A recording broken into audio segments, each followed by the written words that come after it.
Perkenalkan, nama saya Delina Stumorang dengan NIM channel N023044. Di sini saya akan menjelaskan materi tentang hukum pajak pada mata kuliah perpajakan 1. Apa itu hukum pajak? Hukum pajak merupakan peraturan-peraturan pemerintah yang meliputi wewenang pemerintah dalam mengambil kekayaan seseorang yang nantinya diserahkan kembali kepada masyarakat melalui kas negara. Artinya, ia merupakan bagian dari hukum publik yang mengatur hubungan antara seseorang dengan pemerintah, baik itu badan hukum, di mana seseorang itu memiliki kewajiban bayar pajak atau biasa disebut juga dengan wajib pajak. Ada juga pendapat ahli yang menyatakan bahwa hukum pajak itu merupakan kumpulan peraturan-peraturan pemerintah yang mengatur hubungan antara pemerintah sebagai pemungut pajak dan masyarakat sebagai pembayar pajak. Dari bagian yang sudah ditampilkan, dapat kita lihat bahwa hukum pajak itu merupakan bagian dari hukum publik. Hukum pajak dan hukum perdata merupakan hukum yang saling berkaitan dan berhubungan, di mana hukum pajak sering menggunakan istilah yang digunakan oleh hukum perdata. Mengetahui apa itu hukum pajak, bagaimana sih hubungan antara hukum pajak dengan hukum perdata?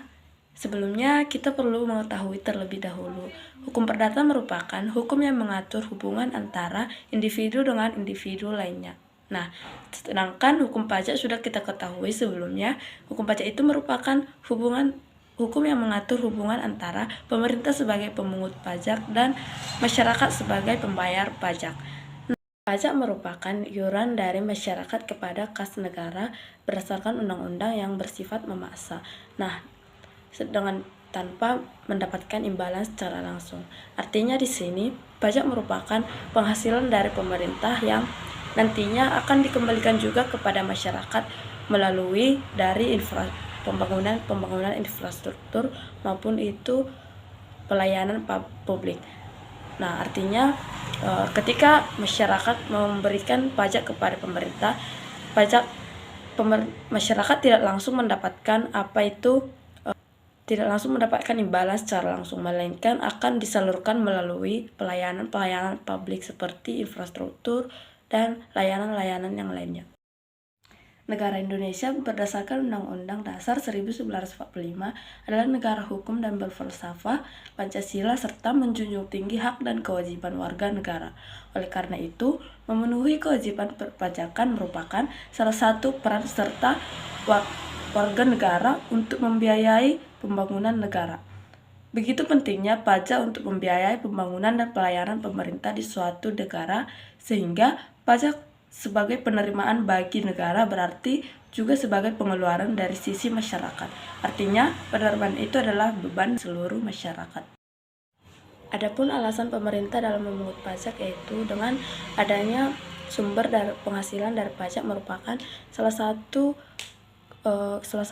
kemungkinan yang dapat dilakukan dalam membiayai berbagai infrastruktur dalam kehidupan bermasyarakat. Nah, maka dapat ditarik kesimpulan bahwa alasan pemerintah dalam memungut pajak itu adalah kembali lagi untuk menyejahterakan masyarakat, di mana dengan adanya penghasilan itu berupa pajak, pemerintah dapat memakmurkan masyarakat melalui perbaikan infrastruktur dan layanan-layanan yang lainnya. Adanya juga tertulis dalam undang-undang bahwa itu merupakan kewajiban dari pemerintah untuk memungut pajak dan kewajiban dari masyarakat dalam membayar pajak. Terdapat beberapa teori pemungutan pajak. Yang pertama adalah teori asuransi. Pada teori asuransi, pihak penanggung akan memberikan penggantian atau akan bertanggung jawab atas segala kerugian yang dialami oleh pihak tertanggung atau konsumen. Sebaliknya, pihak konsumen berkewajiban membayar premi sebagai balas jasa atau konsekuensinya kepada pihak penanggung, dalam hal ini perusahaan asuransi. Yang kedua itu ada teori kepentingan. Pada teori kepentingan, negara menjaga atau melindungi kepentingan jiwa dan harta benda warganya. Orang kaya yang memiliki kepentingan lebih besar dalam perlindungan hartanya membayar pajak yang lebih besar, sementara yang berpenghasilan kecil membayar pajak yang lebih kecil. Yang ketiga ada teori bakti atau teori mutlak. Pada teori ini, negara merupakan kumpulan kesatuan dari orang-orang atau individu-individu yang hidup di dalamnya. dari sifat organis teater tersebut, maka timbullah hak mutlak negara. Yang keempat itu ada teori gaya beli. Pada teori gaya beli mengatakan bahwa menarik pajak berarti menarik daya beli dari rumah tangga masyarakat ke rumah tangga negara. Selanjutnya, negara akan menyalurkan kembali ke masyarakat dalam bentuk pemeliharaan kesejahteraan masyarakat. Yang terakhir ada teori gaya pikul.